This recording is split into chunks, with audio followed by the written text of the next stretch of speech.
একমাত্র ভাইকে হারিয়ে শোকে পাগল প্রায় বোন পারভীর। শুক্রবার রাতে রাজধানীর শাহিনবাগের বাসায় বন্ধুদের নিয়ে আসেন পাঠাও চালক মোহাম্মদ রনি। রাত 2:30টার দিকে হঠাৎ শুরু হয় কথা কাটাকাটি।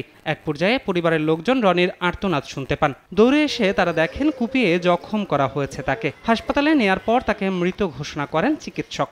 ওই ভাইকে চিকিৎসা পাশের রুমে বড় মামা আছে, তো পাশের রুমে বড় মামা যখন আইছে তখন ওর তো ইচ্ছে মতন কুবাইছে, একজন বাইরে তুলেছিল, মামা যখন সামনে পড়ছে, ভাই সামনে যখন আসছে তো ওনার আঘাত করা শুরু করেছে। এই ঘটনায় রনির বড় ভাই রফিককেও কুপিয়ে জখম করা হয়েছে। স্বজনদের অভিযোগ, মূল পরিকল্পনাকারী রনির বন্ধু মোরশেদ। তো মামার সাথে কথাবার্তা উল্টাপাল্টা হয়েছে, পরে এক কথা দুই কথায় মনে হয় তকাতকি লাগছে, মামাকে মনে হয় কোপ দিচ্ছে, কি কোবাইছে, ও দৌড়ায় পলাইছে।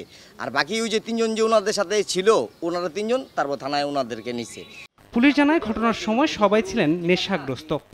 নগদে 500 টাকা বা তার বেশি পেমেন্টে পেতে পারেন ঢাকায় জমিসহ 20 কোটি টাকার পুরস্কার। একজনকে এলোপাতে কুপাইছে, মানে আরো 6জন ছিল, তো একজন কি করছে আমরা জিজ্ঞাসাবাদ করতেছি কি কারণে এটা দেখার চেষ্টা করতেছি। মূল পরিকল্পনাকারী মোরশেদ পালিয়ে গেলেও বাকি 4 জনকে আটক করেছে পুলিশ। এগুলি ওরা যারা ছিল ওরাই কুপাইছে। ধ্রুব ব্যানার্জি, সময় সংবাদ, ঢাকা।